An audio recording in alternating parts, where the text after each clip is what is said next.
Hi friends, welcome to our channel. అందరు ఎట్లున్నారు friends? ఈరోజైతే మీకు ఒక కొత్త ప్లేస్. నేనే నా మ్యారేజ్ అయిన నుండి అయితే అసలు వెళ్ళని కూడా వెళ్ళలేదు ఈ టెంపుల్కి. రియల్గా చెప్తున్నా, చాలా అంటే చాలా పురాతనమైనది. అంటే కొన్ని 100 సంవత్సరాల టెంపుల్ అట. పురాతనమైన టెంపుల్ అట ఇది, కృష్ణుడిది. ఎంత బాగుందంటే అసలు సూపర్ అంటే సూపర్ ఉంది ఫ్రెండ్స్. రియల్గా చెప్తున్నా కదా. అది బాలకృష్ణుడు అంటారు కదా, చిన్నప్పటి కృష్ణుడి విగ్రహం అయితే ఉంది ఇక్కడ. కానీ ఫుల్ అంటే ఫుల్ ఫేమస్ అయిన టెంపుల్. హరే కృష్ణ హరే రామ అని చెప్పేసి ఎక్కువ అంటే కృష్ణుడికి జపం అంటే ఇట్లా మాలలు వేసుకునే వాళ్ళే ఎక్కువ ఇక్కడికి వస్తారట. అందుకని మేమైతే చాలా రోజులు అవుతుంది ఒకసారి వెళ్ళాలి అని చెప్పేసి అయితే వెళ్ళినాము. యాక్చువల్గా అసలు ఏ రోజైనా హాలిడే కానీ ఎప్పుడైనా ఉంటే మ్యాక్సిమం పిల్లలకు బయటికి తీసుకెళ్ళే ప్రయత్నం అయితే చేస్తాము. అట్లీస్ట్ టెంపుల్ అంటే మేము ఇప్పుడు రెస్టారెంట్లకు అంత పోయే సినిమాని అయితే లేదు ఫ్రెండ్స్. రియల్గా చెప్తాను, టెంపుల్స్కి అయితే కంపల్సరీ వెళ్తాము. ఫ్రైడే మండే అట్లాంటి రోజులలోనైతే ఎక్కువ ప్రిఫరెన్స్ అనేది టెంపుల్స్కే ఇస్తాము. ఇంకెప్పుడైనా ఇష్టం అనిపించినప్పుడల్లా వెళ్తాము. రీసెంట్గానే మేము ఇటు బయటికి వెళ్ళినాం కాబట్టి ఒక్కసారి ఇట్లా టెంపుల్కి వెళ్ళాక చూసినాను. అయితే తీసుకెళ్ళు అని అంటే మా ఆయననైతే తీసుకెళ్ళిండు. అసలు ఈ టెంపుల్ అయితే ఎంత బాగుందంటే అంత బాగుంది. అసలు ఎంత ప్రశాంతంగా ఉందంటే అసలు ఏ అదుపు అంటూ ఏమీ లేదు.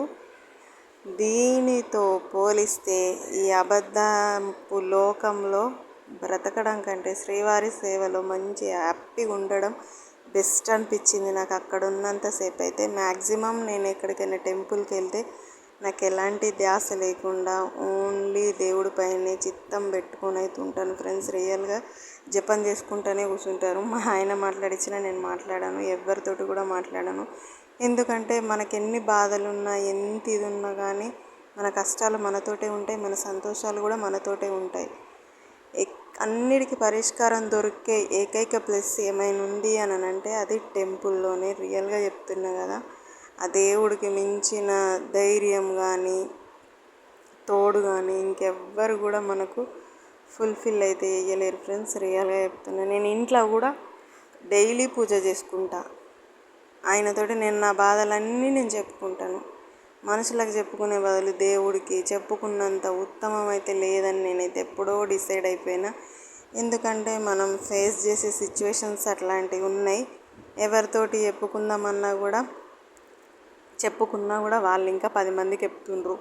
అసలు అవసరం అసలు అని చెప్పేసి నేను అన్నీ అయితే వదిలేసుకొని ఏది ఉన్నా కానీ దేవుడికే చెప్తున్నాను. కష్టాలు ఇచ్చింది ఆయననే, తీర్చేది కూడా ఆయననే. కాకపోతే టైం అనేది కంపల్సరీగా రావాలి.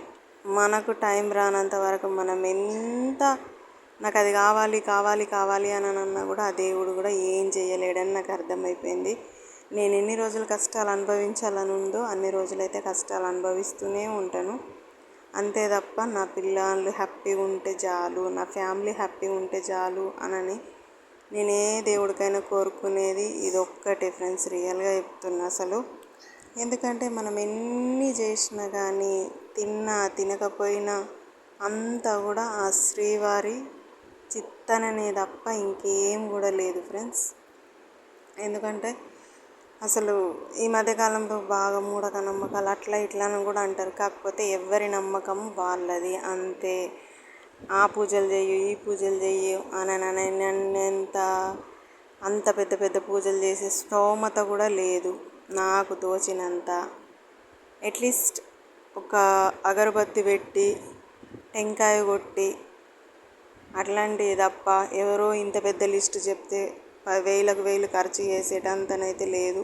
ఆ దేవుడికి తెలియంది అయితే ఏమి కూడా లేదని నాకు ఆల్రెడీ నేను ఆ దేవుడికి అన్నీ కూడా చెప్పుకుంటాను. ఎందుకంటే నాకు ఇప్పుడు జాబు లేదు, ఏం లేదు. ఒక్కరి జాబు పైన 2 పిల్లల్ని పోషించుకుంటూ ఉండాలంటే ఎంత కష్టమో అది అందరికీ తెలిసే ఉంటుంది. ఎందుకంటే మనకు టైం రానప్పుడు ఎవ్వరు కూడా ఏం చేయలేరు. అది దేవుడిచ్చే టైము వచ్చినప్పుడు కంపల్సరీగా అన్నీ అవుతాయి. కాకపోతే ఓపిక అనేది ఎంత ఇంపార్టెంట్ అనేది అంటే అంత ఇంపార్టెంట్ ఫ్రెండ్స్, రియల్గా చెప్తున్నాను. మంచిగానైతే దర్శనం చేసుకొని అయితే బయలుదేరదామని అనుకున్నామో లేదో, మొత్తం మేఘాలు అయితే వచ్చేసినాయి. అసలు మాకు అస్సలుగా బయటికి వెళ్దామంటే కూడా ఇది కాకుంటున్నది. అయినా కూడా ఇంటికి వెళ్ళిపోదామని చెప్పేసి అయితే అక్కడికి వెళ్ళి అయితే బయలుదేరిపోయినాం. నాకు అప్పుడప్పుడు అనిపిస్తుంది మా బండి కాకుండా ఇంకేదైనా వెహికల్ ఉంటే బాగుండేదేమో అనిపిస్తుంది. కాకపోతే స్తోమత లేని దాని గురించి మనం ఎప్పుడు కూడా ఆశించొద్దని అయితే తెలుసుకున్నాను. అందుకని ఎవరైనా కార్లో ఉన్న వాళ్ళు కూడా ఎప్పుడైనా రండి అని అంటే కూడా వెళ్ళాలంటే కొంచెం నామిషిగానే అనిపిస్తుంది. మనకు లేని దానికి ఇంకొకరి దాని మీద మనం పెత్తనం చూపించడం కూడా కరెక్టే కాదు అని అయితే నా ఫీలింగ్. అంతే ఫ్రెండ్స్, ఇంకా ఎవరికైతే ఏం కూడా నేను అనట్లేదు. ఇదైతే నిజం, ఇంతకు మించి అయితే ఏం లేదు ఫ్రెండ్స్.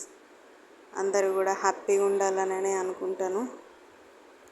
మన సంతోషాలైనా బాధలైనా కానీ అవి కూడా మనతోటే ఉంటాయి. అసలు మనుషుల కంటే బాధలే చాలా గొప్పవి. మనల్ని ఎప్పుడు కూడా వదిలేసి వెళ్ళిపోవు, మనతోటే ఉంటాయి ఫ్రెండ్స్. అంతే కదా. ఎందుకంటే బాధలు అనేటివి మన చుట్టం లెక్కను, వస్తే ఉంటే ఉంటాయి, పోతే పోతాయి అన్నట్టు ఉంటుంది. వాటికి ఇష్టం వచ్చినప్పుడు వస్తాయి, వాటికి ఇష్టం వచ్చినప్పుడు పోతాయి. అంతే. Thank you for watching. Please like and subscribe. Bye friends. Take care.